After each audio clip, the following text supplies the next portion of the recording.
I'm gonna go live, and we are. If there's any problem in the, I'm getting some messages. It could be the Wi-Fi isn't great, so I hope it goes through okay. All right, we're learning the Mammar, starting page 19. It says Re'ei Reach Beni. So it's talking about the blessings that Yaakov has. That Yitzchak gives wants to give Eisav, the older son, the older of the twins, and he ends up giving it to Yaakov. Okay, so it says like this: Re'ei Reach Beni. I say he walks in. He says, "I smell kireach hasada, like the field," which is referring to the Gan Eden, the Garden of Eden, Hashem, that God is blessed. So he says like this: Lahavin, to understand, the Yitzchak Haven Shu Eisav. At this point, when he says he smells the smell, so to say, of the field that was blessed by God, he's talking to his elder son Eisav. How could he think so strongly of Eisav, knowing who he is, that when he walks in, comes in the aroma, so to say, of the field of Gan Eden, of Garden of Eden? And he says, how in general do we understand Yitzchak's view of Eisav in general? It seems to be contradiction in his own view. And sometimes it says that he had kind of the Rashi says he had like he tried to fool his father in questions about Torah, like he asked him questions. How does one tithe what's it called? Tevin is straw, which is not something that requires tithing. And other time, so that's one side. He sees that he's not saying accuracy, and then other times we see he says this is the voice of Yaakov. And Yaakov, meaning Yaakov talks a way of Torah, a way of kindness, and Eisav doesn't talk this way. Why did he not think it was Eisav talking to him? Because he says, Yaakov says, God speeded the way for me so I could be able to serve you faster. And he knows that Eisav doesn't have so to say, he doesn't talk like a godly person. So in one case, he's sitting there thinking that he's telling him that asking questions about tithings, and he wants to give him blessings. The other side, he knows that he's not a person who talks and mentions God in this conversation. So therefore he's suspicious of Yaakov, thinking that it's Eisav. Thinking that Eisav, that's officially Eisav, is not Eisav, it's Yaakov. So basically, what's the whole story here? Hakehen like this. Kihine Eisav, page 20. The Eisav is Soisafisa da Dahava. It's the end, so to say, the discharge, the non-clear alloys of gold. The Dahava means of gold. Pseilis HaGvura, which means the leftovers of Gvura. There's Gvura, which is one of the attributes of God, is a positive thing. One of the attributes. The Shlach Hashem HaGdula VaGvura. Right, but the negative side, so to say, the discharge, the psilis, the leftovers of gevura, which Yitzchak, that's the attribute of Yitzchak. So the attribute of Yitzchak is the so to say, the psilis, the leftovers of Yitzchak's attributes is Eisav. In general, we know the zav is more valuable than silver. And the leftovers, or everyone Avram also had. From Avram, from Chesed comes Yishmael. From Avram comes Yishmael. From Yitzchak comes Eisav. But it's not from the attribute, the holy part of the attributes. Part of the attribute means in every attribute, there could be a negative kind of angle to being too kind. There could be a negative angle of being too judgmental, or too much din, too much limitations. And so from that comes Yatza Eisav, Vireisha de Eisav be'itvai de Yitzchak. And we say that the head of Eisav means the positive part of Eisav ends up in the lap of Yitzchak. But the form of Yitzchak, his body, his behaviorism, how he is in the world, outside, beyond his head, that's Eisav, how he is. So Eisav comes from a holy source, but it doesn't translate in a positive way for him, because it comes from the gvura, the attributes of Yitzchak, but in a way that's negative. Because in every attribute it could be used something, it could be positive. And by Yitzchak, of course, it was mostly positive, but that little part of the negative that's in every midah is what comes out of it is Eisav. So lahavin in Reisha, but if you're saying that the head of Eisav ends up in the lap of Yitzchak, that means that there's a part of Eisav that remains connected. So what is the level of the head? What does that mean? So he's going to explain over here the concept of what does it mean to have what does it mean to have the negative forces of life? It says in Yesh Yud Aleph Samemane Ektaris. We know that there's the 11 spices of the Ketores of the Ketores sacrifice, the incest sacrifice. Like it says Atzori, Vatziparin, the different ones. The Hem Kineged, and they'll correspond to the Yud Kisra and the Misavusa, to the 10 crowns of negative forces. Of Misavusa means impurities. Shuchayis Shibikadusha. This is the vitality of holiness. There has to be for everything. There has to be a force of God. So what is the force of God that gives energy to negativity? That's the seemingly the 11 spices. The question is, why is it 11? So that's the energy that goes into negativity, because otherwise it wouldn't exist. I thought there were 13, and only one of them, the Galbanum, smelled bad. No, the 13 is the 13 attributes of mercy. That's not exactly the same thing. We're talking here about the 13 the actual 10 sfirot that gives energy in negativity. If everything exists. Now, how many spices were there? 11. So there was 11 spices. So why 11? Why not 10? So it says if it's Yud Kishin Nisavusa, it gives life to the 10 crowns of negativity. So from the holiness, hey Barbara, welcome back. From the holiness comes also the forces for negativity. But in holiness is only exactly 10, not 9, and there's not 11. However, in the negative forces, then there's 11. Why? Why is there 11 by things that are unholy? Because if the source of it comes from holiness, that the attributes of holiness automatically bow to God, meaning to say they recognize their source of existence and they acknowledge it by serving God. Shem betelim, that they're nullified to God. Machmas, why? They recognize the force of holiness is that is their existence, and they're nullified to their existence, which is godliness. But in non-holy things, that because God wanted there should be unholy things, but there has to be a source. So how could you have a source and that exists and is not automatically nullified to God? So there has to be some sort of disconnect. And the klipas are not nullified to God.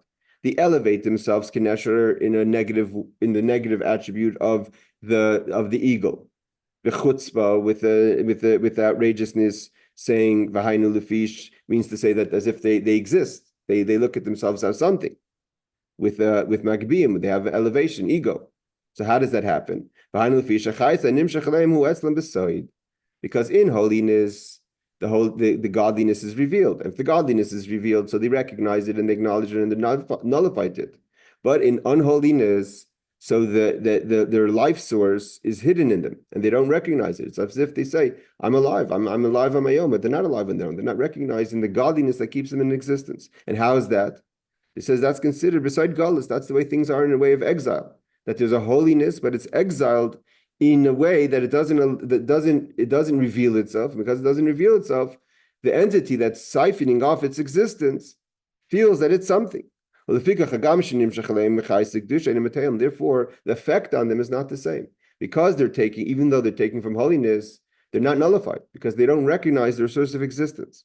But on the contrary, he says, not only don't they recognize that they have, when you don't recognize your existence from holiness, automatically you attribute it to yourself and you elevate yourself like an eagle in a negative way.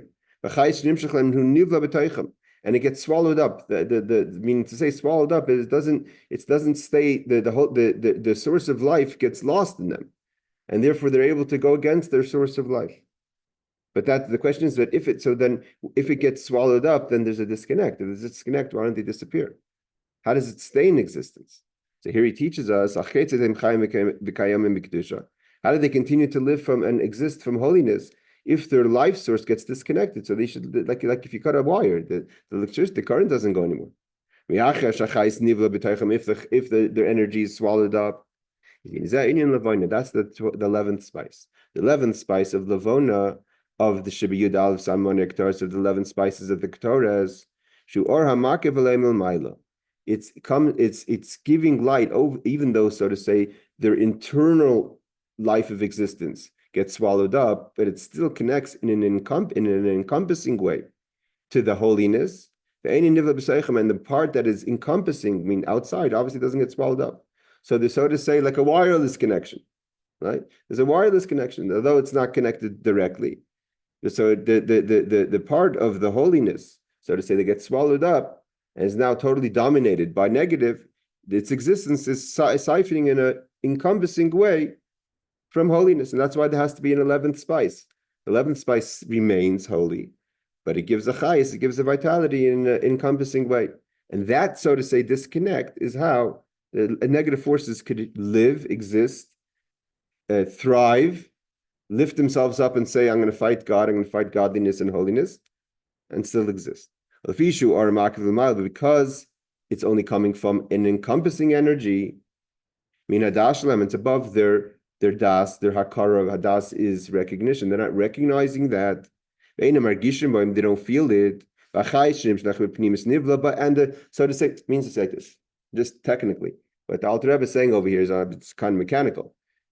They can't exist without having an internal life force. The question is that internal life force needs to be connected back to the main, so to say, the main grid. How does that happen? So if it gets swallowed up and becomes itself an entity of negativity, means gvura, means that the character of the attribute is still there. And that character now becomes negative. Means chesed, kindness, becomes a negative kindness. Gvura, which we know could be horrible, a person's going to be in a negative way, din, judgment, destruction, that becomes a negative force. But how does it stay in existence? Means there's the character and the energy of the sphira. It has an encompassing energy that it stays in an encompassing connection, which is not something that's felt by them. And therefore, the part that's internal, that's giving them the actual conscious life, gets swallowed up and stays and becomes, like, so to say, a negative force. Therefore, it's not a contradiction for them to live from God and fight God and fight godliness, lift themselves up in a way of chutzpah and say, I don't need God, I don't recognize God. And he says, what is this 11th spice?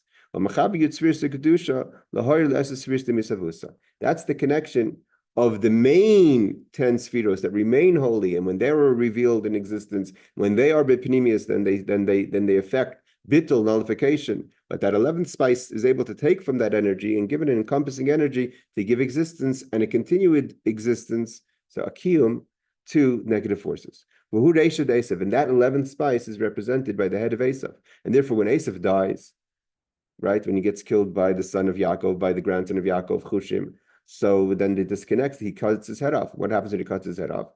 So the head remained the 11th spice, that's holy, that gets buried with Yitzchak.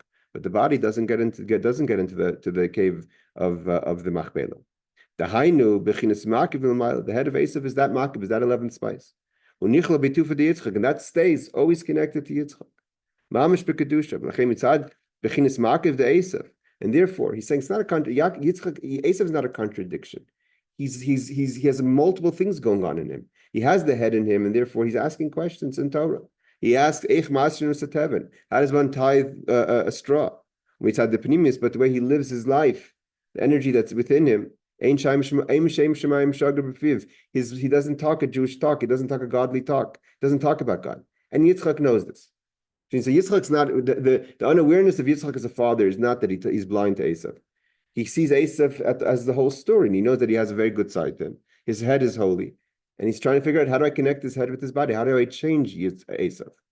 When he knows, then it's known, he says, the life force of the 10 crowns of unholiness. So where did that come from? Why is it that way? That there is such a life force of negativity? It says, it's a chayus that gets swallowed up. It's a verse in Job, gets bala swallowed up. It kind of gets spit out, and there's something negative that takes hold of it. And he explains That's the idea of Eisav sheshalt adam b'adam l'ra'aloi. There is in the character of a man to have that there's a time where there's within the man the negativity, because God created that there should be negative forces. And where does that come from? This is the idea, the concept of the breaking of the vessels. That the breaking of the vessels was that there was an energy that had lights and there was vessels, but they were very strong lights and the vessels were small and the lights were large, and therefore created an explosion. And in that explosion came a force that was a disconnect between the vessel and the light.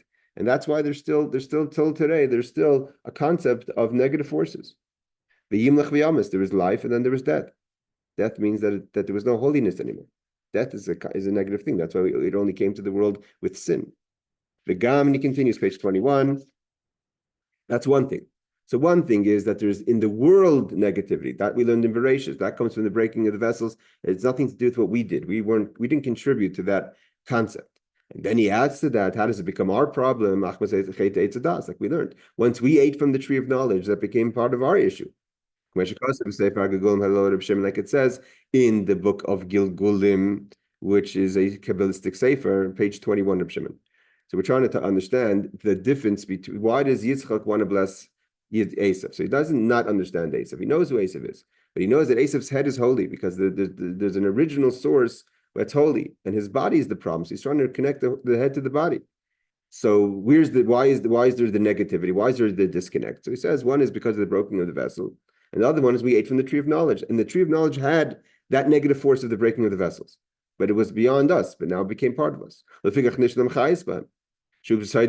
concept of the Galus HaShechina. Galus HaShechina means there's a life force in the world, but it's exiled because it's giving life force to negativity. Mammar Razal, as it says, again, this Mammar, this is what you see on the bottom, is a tremendous amount of footnotes because the Mammar is talking very much cryptic. Or just nikudot points, and on the bottom has all the elaborate concepts. So we've learned a lot of these concepts before. It says, like it says, like Goli Yisrael. Why did God exile the Jewish people? Wasn't that as so much as a punishment? That's an old argument. There's no punishment that's worth the 2,000 years we've been in Gullus. But the idea is to get the Gerim. What are the Gerim? The Gerim are the sparks. Those sparks that got lost in the breaking of the vessels, and then part of it, the tree of knowledge, and then became part of the human life. We had to go out there and bring those sparks back, reconnect the life force that got stuck in the gullus and negativity and bring it back to holiness. So even Eisav, he had sparks. What are the sparks of Eisav? The descendants of Eisav who converted to Judaism. And he gives an example. Rabbi Meir. Rabbi Meir was one of the main opinions in the Mishnah, student of Rabbi Akiva. So he's a descendant of Eisav. He's a convert. Onkelos Ager was a Roman aristocrat who converted, the famous Onkelos who translated the Targum on Chumash. Also convert and also descendant of Eisav, because not all converts, of course, are from Eisav. With Shemai of Avtalion, and even before that, with Shemai and Avtalion, which were the heads of the Jewish people in the early days of the Second Temple, the beginning of the Mishnah times. Avadia, the famous prophet Avadia, who prophesied about the fall of Edom. He himself was a descendant of Edom, meaning a descendant of Eisav. And that was what Yitzchak heard him. When Yitzchak heard that there's some hope in Eisav, what the Tzayid B'fiv, Rashi says as if a negative, that he tried to fool his father by asking questions in halacha. Yitzchak said, he's not fooling me. There's something holy there that wants to come out. So what are the Tzayid B'fiv? That's Rameir, Unkelish, Ma'avtali, and Avadia. And Yitzchak's thinking was that we could work on Eisav directly. We could fix Eisav and get these sparks out without a process being done through Yaakov. Yaakov doesn't have to be involved in this. Because Yaakov is Zer Ampin, the holy system of the Midos, the world of Tikkun, fixing. Yaakov's job is to fix. He's the fixer. And in the Midos, has all the lights of the system of the Midos. And as it goes into the world of formation. In the 6 days of the week, like it says, Avdei Zakan Beisai, the servant, meaning the servant is this person who has to serve in the week, but he's the head of the house. His job is that Yaakov goes into the world, and his job is to refine. Now, if whether Yitzchak was trying to not to cut out Yaakov in general, like Yaakov has no job anymore, but not in dealing with the Eisav. Seems like that's what Alter Rebbe is saying. Otherwise, what's Yaakov? If you're taking away Yaakov's job, that's not. But he seems like he wanted that Eisav didn't have to go through the process of Yaakov. Yitzchak Ratza, this left side, she is that doesn't have to go through Zah. It doesn't have to go through the means to say the Zah is a slow process. What is the idea of Zah? Refining from within, dealing from within, going into the weekday, changing yourself from within. He didn't want it to happen that there's a process, so say a struggle, and there has like Rivka got the prophecy that there's going to be a struggle between Eisav and Yaakov. They're going to have to work. One is up, one is down. It doesn't go like this. They're not going to be both up at the same time or down at the same time. Yitzchak says it doesn't have to go that way. Why don't we just overload Eisav with light, and that light will overpower all the negativity and push away the negative forces and reconnect, so to say, the head to the body. He wanted to bring the great lights into Eisav. What happens if you bring tremendous light? This, when he heard that he's able to ask a question about Torah, he saw that deep down somewhere there's a concern for godliness, there's a concern for holiness, there's something special about Eisav. And so what happens if we just push that and overwhelm that with holiness? Maybe that could push out the negative side of him. Okay, you figured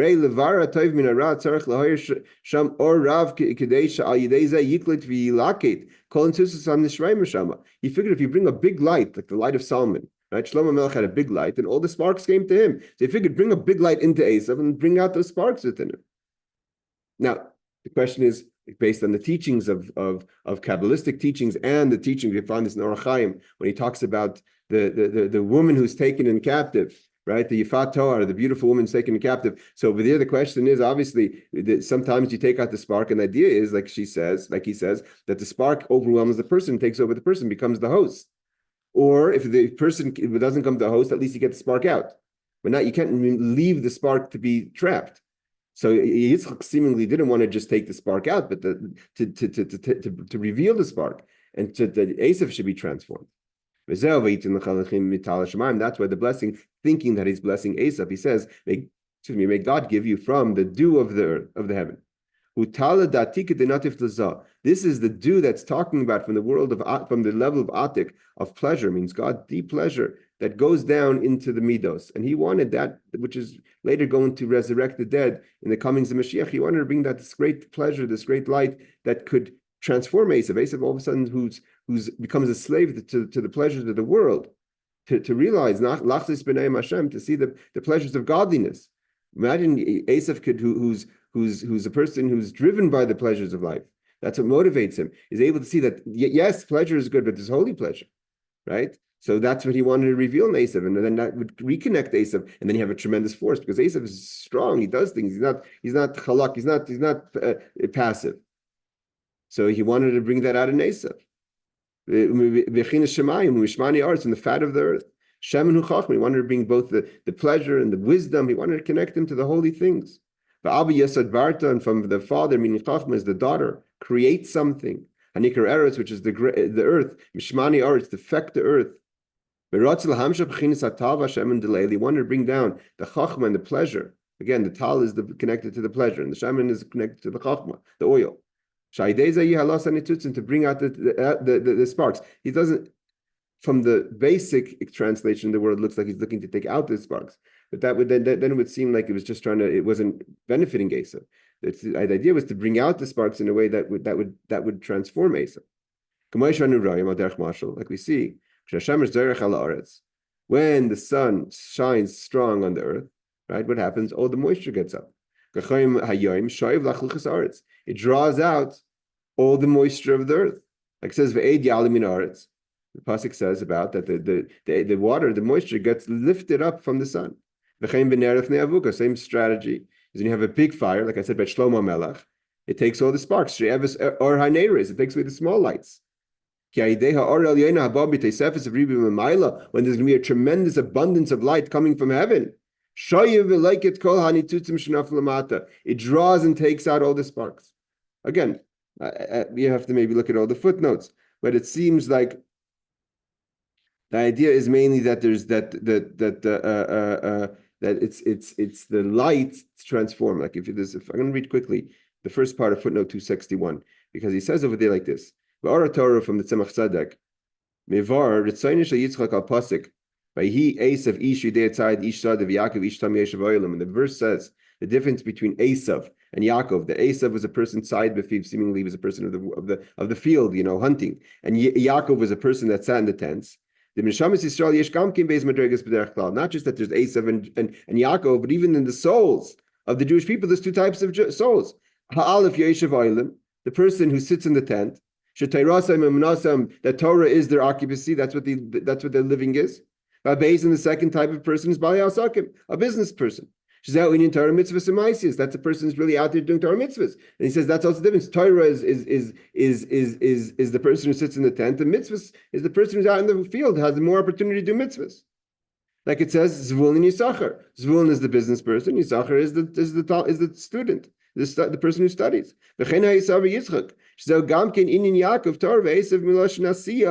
Therefore, he thought that we could make such a system. Not that there should be two types of souls by Yaakov. Maybe there's Yaakov who's going to be the yeshiva person, like he sat in the tent, and maybe we could turn Eisav into a good business person, to a holy business person. Because Eisav, he uses the word Eisav from the word doing, asiya, the same letters. Because Eisav inyan derech svul. Maybe Eisav really he's out there in the field, but maybe just if you give him a structured job, then he'll be a proper businessman, a Torah businessman. Shekaydin Yisachar, and Zvulun comes before Yisachar. And therefore he gets the blessings. Therefore he wanted to bless Eisav. Because Eisav is in the world. And mitzvahs is connected, we learned with Keser, with the crown, with the pleasure. Yaakov learning Torah is connected to Chachma. And pleasure goes beyond Keser, the crown sits on top of the head. And therefore Eisav gets the blessings over Yaakov. But the Tzemach Tzedek says, Ta Yitzchak b'zeh, he made a mistake. Because Chachma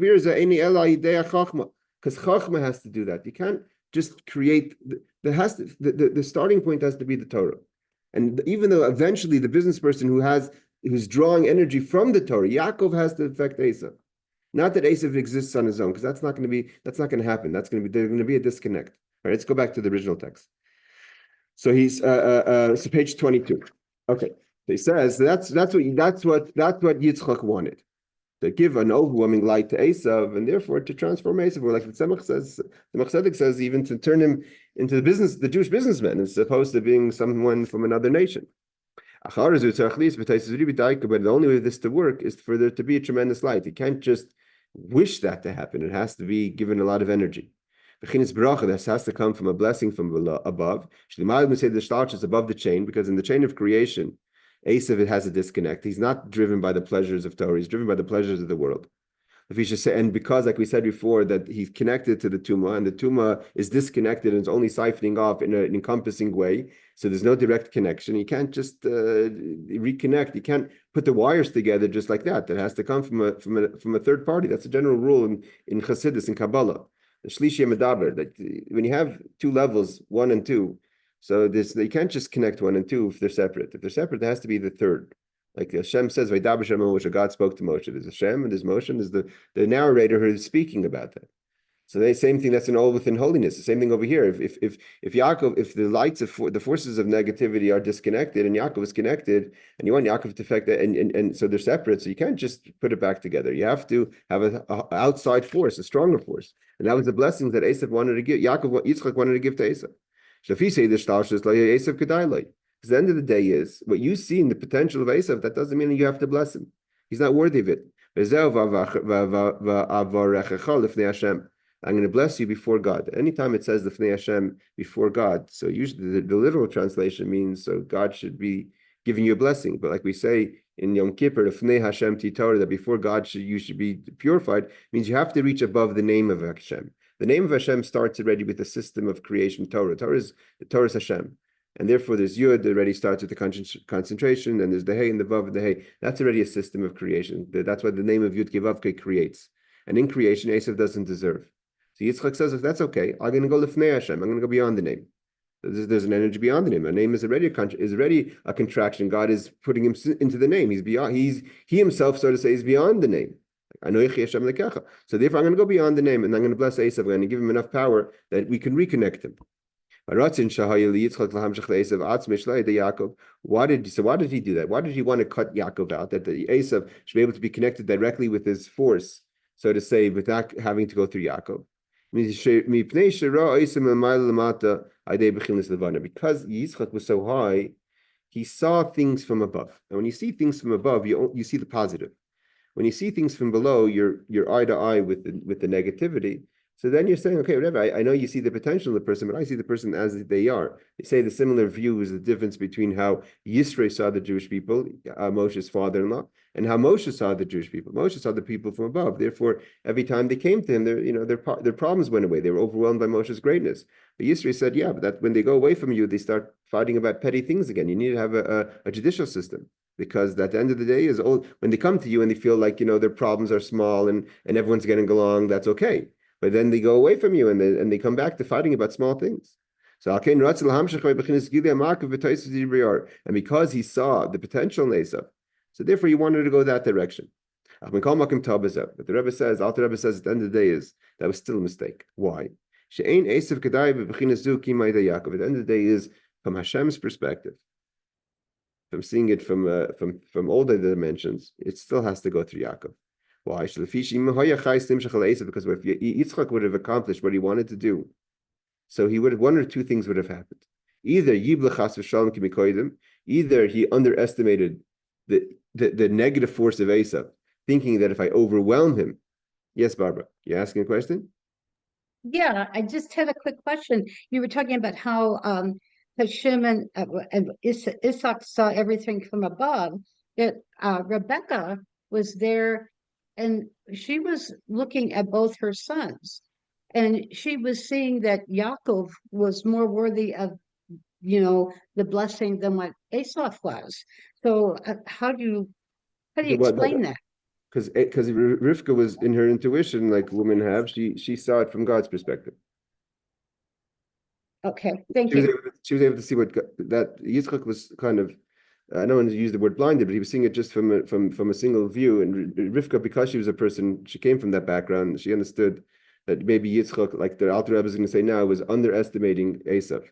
Meaning to say, either that if the light would come down, Esav's negativity would swallow even up that, and then you have a bigger problem. And you've just given him more negative forces than he had, so that wouldn't be a good idea. It says, if he would give too much energy to Eisav, is either and that itself would also be swallowed up, or Eisav would lose himself. Eisav would not be able to. You want to transform Eisav. So, like I said before, the Alter Rebbe is not trying to say that if you're just trying to get all the sparks out of Eisav, and Eisav just falls apart, and that's all Yitzchak wanted, which doesn't make sense because he loved his son. So then fine, maybe you overwhelm and pull out the sparks. But Yitzchak wanted to transform Eisav, and if you want to transform Eisav, that's very risky because he says that one or two things would happen: either Eisav was stronger than you think in his negativity, and he would have swallowed the extra forces, or that he would be so overwhelmed that he would lose himself. He wouldn't be Eisav. He'd be like a person who's numb. So he said, there'd be nothing left of Eisav. But to really transform, that he remains as he is in his character, and he turned darkness into light and bitterness into sweetness. It's a process, and the process is slow. You can't overwhelm it. You can't beat the system. Yaakov has to deal with Eisav to transform that the negative becomes positive. Zod de Kedusha, it has to come through on an eye-to-eye level. That the 7 midas of holiness has to engage the 7 midas of impurity, and through that to transform the negative into positive. And so Eisav remains, but he remains in a way that's holy. And then you could transform Eisav and bring him into holiness. That's why we don't find that Eisav, that Yaakov, that Yitzchak, after he realized he made a mistake and he saw that Yaakov got the blessings, he doesn't call foul. He says, okay, that's the way it has to be. Eisav mishmani aris, mishmani miksa shmani. Therefore, the blessing he gives Eisav is not shmani aris, the fat of the earth, only a little bit of the fat of the earth, because too much of the fat of the earth would be bad. Yaakov Amar mishmani b'taisesvav, he gives him even more of the fat of the earth. He only gets a little bit that's left. That's going to be your pneumius. You can't have too much. You have to be slowly. Work on Eisav slowly. And Yaakov takes the tainug. It's only Yaakov who could make Eisav recognize the pleasures of godliness. It has to come through a process. It comes from above. Slowly, it's in an encompassing way. And it's on a condition. And what is the condition? As achicha tavoid. You have to serve your brother. You have to have bittul. That you want to have elevation, you must be nullified to Yaakov. But to just be Eisav as Eisav is and to transform that alone, that's not going to work. Now we can understand the question that he originally asked. What does it mean that when Eisav walked into the room, he smelled something thinking that this is Eisav? What's this reich? What was this smell? Like we said before, like we said before, that Yitzchak wanted to give a stronger encompassing energy. He wanted to overwhelm that levana, the 11th spice that connects, that gives energy to the negative. But if you give so much power, maybe that's going to push positive even into the negative forces. Then how do you, what inspires to give? There has to be what's called halasman, the elevation of the mayim nukvim of the female waters that brings attraction, the response of the male waters. How do we get that this should be brought down? The male waters, mayim duchrim means the male waters, is that should go in an internal way. So then you could have just an internal relationship. That if you want to get something b'pnimius, so you could give something pnimius. If you give some from your essence, right? The ma'im nukvim, you give from your essence, so you get from the essence, you get something internal. Where you want to get there's a concept of the giving of the male waters, which is called makav in an encompassing way. There has to be the smell. That's why there's a power of smell. I mean, smell is an encompassing. And like he says, I smell when he wanted to give, because Yitzchak wanted to give an encompassing energy, it had to be inspired by an encompassing concept. And that was the smell of the Garden of Eden that he smelled from Yaakov walking into the room. And reach is itself, when why does a person want to smell good? That brings attraction, right? Oh, wow, that smells nice. So a person gets attracted to that. So, but that's an encompassing attraction. That's a reflecting light, meaning to say it's trying to bring back something. But who magvuris, and that also comes from gvura. That he says, for instance, smell. He says a good smell comes from sharpness, which is gvura, which is Yitzchak. Because we're trying to get Yitzchak to be inspired. Yitzchak is gvura. He gets inspired by something sharp. Like he says, a sweet apple doesn't have a smell. A bitter apple, a chamutz has a smell, right? If you smell those green apples, that has a smell, but a sweet apple doesn't necessarily have a smell. Like a chametz, it's something that is charif, that is sharp. Yesh v'hem reach chazak has a stronger smell. Ulufi, why is that? What does it mean?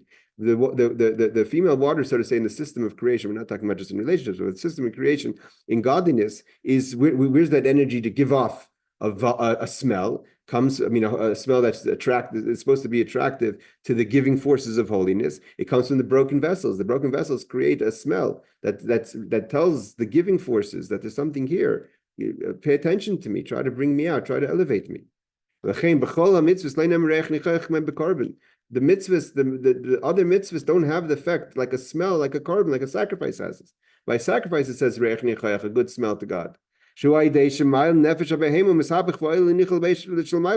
the animal, what's the point of a sacrifice? We've learned many times is to sacrifice the animal. It's to elevate the energy of the animal. And the energy of the animal comes also from the broken vessels, and therefore, because it's the you're bringing something back to God, that's that negative energy of the animal comes back as in a form of smell that affects God. And we know when a person has a good smell, or sharp smell, it jolts someone up, right? One of the ways you put something sharp under someone's nose, if that person faints or something, could bring the person back to life. If a person kind of their mind goes away in a way of faint or deep sleep, and you can wake them up with a sharp smell. Like a person who falls asleep or dreams off, you put on under sharp smell, they wake up. You say when the Rebbe Marash, the fourth Rebbe Chabad, would say Mammar, so they've locked the door, meaning there was no going in and out. There was a lot of strict rules by him. And if anyone dreamed off, there's some people who had the job, and their job was to put very sharp smell under the person's nose. Because when the person falls asleep, their mind kind of drifts off. And after the person wakes up, then the person wakes up. And what affects this is the smell. That's a reflecting light. a strong light that goes backwards. This is the pleasure that God has when he sees the carbon specifically, because it's in the carbon is the smell, bringing the tremendous light that got fallen into unholiness and brings it back to holiness. Like we said before, Eisav had no internal light. The internal energy was lost, and all it did is fed pleasure and killing and all the things that Eisav did on a daily basis. His everything inside was swallowed up and giving energy to negativity. Actually, but it did have a connection. He had the 11th spice that was encompassing him. And he smelled the clothing of Eisav. He smelled the potential that he has a strong makif, and he figured if I give more to the encompassing energy, that will push through to push the sparks out, and they should no longer be lost and trapped by unholiness. And that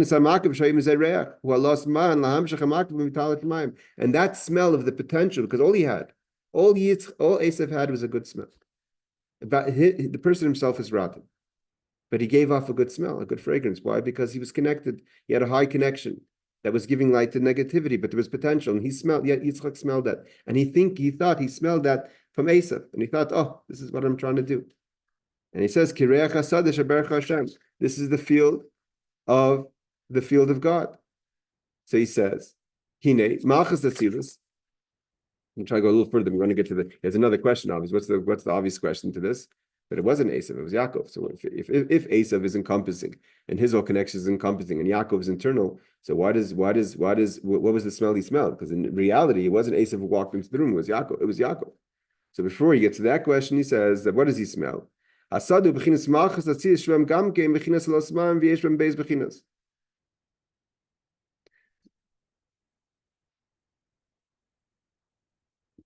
Okay, so I'm going to skip this part because he basically says that what is the difference? The difference is there's the part of the flow that's constant. There's the part of the flow that has to be dug off. There's the bear Miriam that always gives water, and there's the bear of Yitzchak that has to be dug up and revealed, and that's the measured. And once those waters are revealed, it kind of gives life to all forces. Because then again, the difference between Makav and Pnimi in general, when something is an encompassing energy, like a light of the sun, the light of the sun doesn't say, oh, I'm only going to give light to this person or to that house or whatever. Light of the sun gives light everywhere. And someone who wants to do something negative, then the sun is going to give light to that person. If you want to use the sun of light for something positive, that's your choice.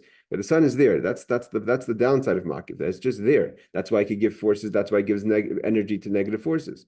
But there's a connect. So the Yitzchak wanted to try to focus that energy and maybe try to elevate Eisav that way. But the way it goes in there, he smells it that this is an encompassing energy and therefore gives light to everything. He gives, and therefore he says the shepherds of Geror of Plishtim, which is negative, also wanted the waters of Yitzchak. They said it's not just for you. If it's an encompassing energy, we also want to take from the encompassing energy. Okay, so let's just go down to Dalet because I wanted to get to this question because that's about us. Well, now we're talking about what Yitzchak wanted to do, but what really happened. That's the way Yitzchak understood it, thinking that it's Eisav. Thinking that Eisav's in front of him. But the truth is it wasn't Eisav, it was Yaakov. So if you're saying that's because there's this encompassing energy that because he can't internalize it, and therefore he's giving off this tremendous fragrance of positivity, but it's not coming from Eisav, it's coming from Yaakov. So why was Yaakov giving off this fragrance? Here he says it says it in a short note, but I just actually before here learned the Mammar that explains this, and so try to give it over like this. It says in the Medrash, if he smelled the smell of his clothing, the word begadav means beged, or baigadav means rebellion. So the word beged we could have clothing, and we could have baigadav, which means rebellion. And what is a rebellion? It means a person who once rebelled. And what Yitzchak smelled, that even Yaakov has, the level of tshuva, because no one's perfect.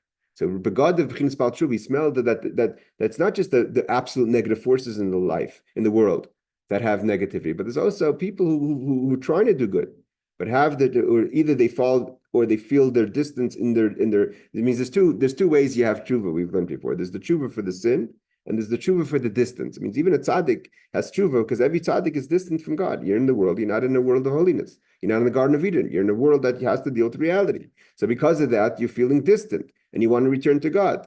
And in that way, you feel a little as a boiged, a person who's rebelling. You're not there. So he says, "Vayarches reach begadav boigedav." Bechinas Baal Tshuva, he smelled the Baal Tshuva of the Jew, of Yaakov. Shebechinas Mak, that also is an encompassing energy. The Mashchin lebechal yati, like we know, the Baal Tshuva has a stronger energy, wants to go back to God. Shebezar, like it says, "Avram zaknu baba yamim," that Avram became old and he was coming into his days. Zaken inu mardit yufta de Mashchin. He says, what does that mean? So he says those are the days that bring you towards. I'm going to read the whole Zohar. He says, Ashreim Baal Tshuva, praise be a Baal Tshuva.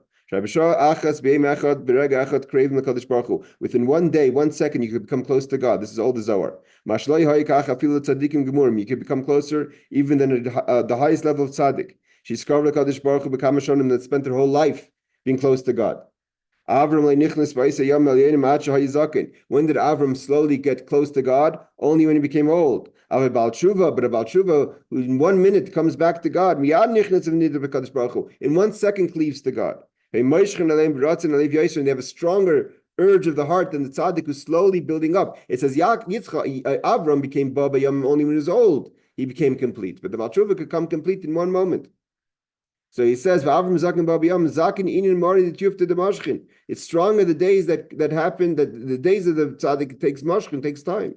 Because the Baal Tshuva has a stronger level of the soul. He doesn't even have a vessel that could take in the great energy of this positive feeling of return. Like the story of Rabbi Tzvi, which was a righteous person who cried himself to death. From Tshuva. Avram Chsiv Baba Yom, it took him time, it took him vessels, it took him clothing to get close to God.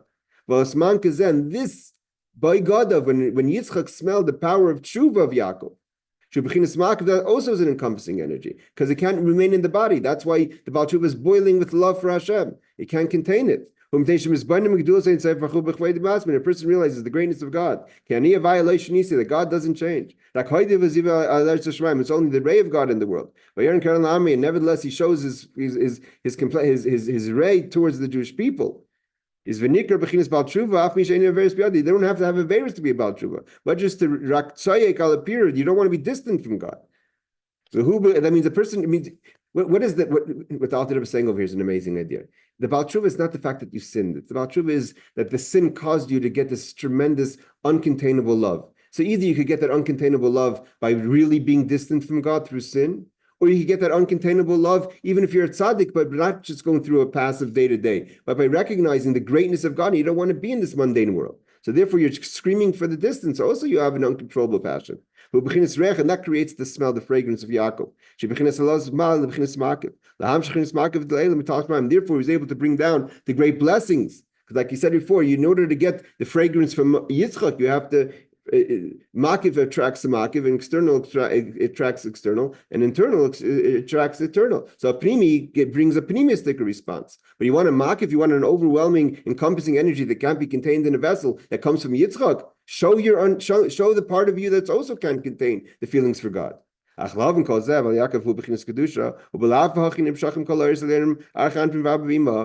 mean? Yaakov anyways would have got it because he's holy. Like we said before, he doesn't just want the trickle effect. He wants the full power of the blessing, the abundance. And how do you connect with above the chain of creation, not the system of creation? Is get out of yourself. Get out. Have that passion for God. Not according to the system. We're turning to the final page, 24. But to have the halachas, the laws, and the godais, that clothe themselves in the worldly things. Where do you find there's certain things that only come out in the worldly halachas? And it says v'chol Torah b'sipur ma'ases, and the stories. There's so much secrets in the stories of Torah, but those stories had to happen in this world. The Nevi'im and the prophecies and the Shoftim, the judges, the story of Shimshon and Pelegish Begiva. There's tremendous light and sparks in those stories. But in order to get in touch with those stories, you have to get out of yourself. The kings, the stories in the Gemara, Rabbi Barachana, V'demeim, others. He's quoting different types of stories of the Talmud. These are the secrets of Torah. There's also within the action of the mitzvahs. When a person sits in the sukkah, shakes the lulav, puts on tzitzis, puts on tefillin physically, It's only then you bring down the light higher than the world, which is higher than the Seder Shlal through the action that you bring down into this world. And how do you bring down this abundance of light? That's through Yitzchak. That's why Yitzchak is and Rivka are Torah. Which is the source of Gvura, which is power, force. By Tzina de Kardinusa, the measuring force that sees something and forces even down. Shukava Mida, the line that measures Shemaideli is Chacham Misham Nimshach Taisusar. You can only have abundance when you know when there's a limit. That's one of the rules, right? If there's no one measuring, then how do you know if there's an abundance? First, there has to be the measurement, and then you give above that measurement. So Yitzchak knows what's deserving and gives more than that. That's why he says Elikim specifically, the name of God of measurement. That Havaya should give into Elikim. There should be an abundance that goes into the limitations. But that only had to come, that Yaakov could only get the blessings of Torah of abundance. But Yitzchak, it had to be without Yitzchak's agreement. He couldn't know about that. It had to come b'mirma. It had to come through fooling. And this is a big idea in Chassidus. She actually slaps das because consciously, Yitzchak would never give that to Yaakov. He says, you have Torah. Why do you have to have an abundance of light, an abundance? You're good. So it had to come b'mirma. Why? Because we lost our innocence with foolishness, with being fooled by the snake. In order to get it back, it has to be through foolishness. That's one of the rules. That's why Yaakov has to take it through this way. That's why a lot of Yaakov's dealings had to come not directly. Why? Because it was taken from us non-directly. That's what he says. He came with cleverness, or you could translate it even with cheatingness. She actually established because logically Yitzchak would never give those blessings to Yaakov. It's not because we merit something we get it. That's the idea of mazel. What's mazel? Why see someone has mazel? If a person deserves something, it's not mazel. I deserve it. Mazel means luck. What's luck? It means you were lucky. Not that you didn't deserve it. So why did you get it? Because it's beyond logic. If I merit something, that's the system of creation. I deserve it. If it's my mazel that gives it to me, it's more than I deserve. That's why it's called mazel. Even though I don't deserve it. And why did we have to do it this way? That's the only way to fix the sin of the tree of knowledge. Because the snake tricked Chava and Adam. And because trickery is how negative forces got energy, the only way to get it back is through trickery. Because through his tricking of Chava, then there was a mixture of spiritual and material and spiritual, and the worlds became more gashimistic, more materialistic. How do we change it? Take it back. That we should bring down more light, right? So the snake doesn't allow. So just like he tricked us, we have to trick him back. But if we wouldn't have got the brachas, means Rivka had the water on her shoulder above. How do we bring the water down? How do we bring it into the world? How do we bring the mitzvahs that the world transforms? The Torah transforms the world. Means otherwise, he said, had Yaakov never taken the blessings, he's saying almost a scary statement, Alter Rebbe saying, had Yaakov never gotten the blessings from Yitzchak, then Torah mitzvahs would have been a spiritual existence. It would have been, the world would stay mundane, and we would just be doing spiritual things that kind of are totally disconnected from reality. We wouldn't be transforming the world. The only way we could transform the world and allow that the physical material, the desires of the world, we could transform that into holiness, we had to bring it down through that we had to take Yitzchak's abundance of blessings that overrides the system. And in order to do that, it had to be in a certain way of trickery, that he dressed up as Eisav, thinking that he's Eisav, but at the end he agrees. This is how it has to be, and this is how the whole world will be transferred, and this is how we're going to be able to get ready for the coming of Mashiach. Laila Tov, everyone. And we should only have Rabbi. Yes, go ahead. Rabbi, I just have a quick question. Now, Sure. what qualities of Eisav caused him to be the ancestor of all converts or some converts? I mean, how does that translate? No, because he had spark, he had holiness in him, and that holiness, the holiness is not just a spark that has no life to it. It's a spark that actually has a life and a host. and that host is the actual convert that comes out of that host. That the spark goes into. So Reb Meir, Ashma Avatali, and all the people that he mentioned, and I'm sure there was others. He's just mentioning the famous ones that are converts from the descendants of Eisav. So that those sparks go out and they find a host in holiness. Reb Meir is one of the founding fathers of the Mishnah. I mean, the Mishnah wouldn't be the Mishnah without Reb Meir. And Shmai Vavtalim were the great teachers of Hillel. And Avadia was the great prophet, and Unkelis is the translator of the Chumash. So these are people that not just that they came holy, but they contributed to holiness. They furthered the interest of Torah into this world. Is that how you can manifest more the qualities of Yaakov in this world? I mean, I guess as a woman, obviously, I mean, I study Torah. I mean, I study the Torah portion every day, but obviously I'm never going to be a Torah scholar. But how can I, as a woman, bring this light from Yaakov?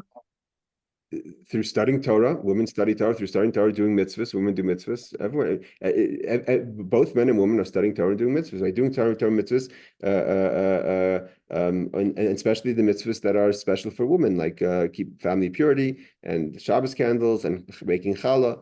Right? When a woman bakes challah, that's not just like so there's bread in the house. Baking challah is bringing tremendous blessings. Right? What are the three things that Rivka brings immediately into the tent? And he brought it in right away. Rashi says that there was a blessing in the bread, and there was blessing in the candles, and there was the cloud which represented family purity on top of the tent. Okay, all right. Thank you, Rabbi. Good. Have a good week. Shavua tov.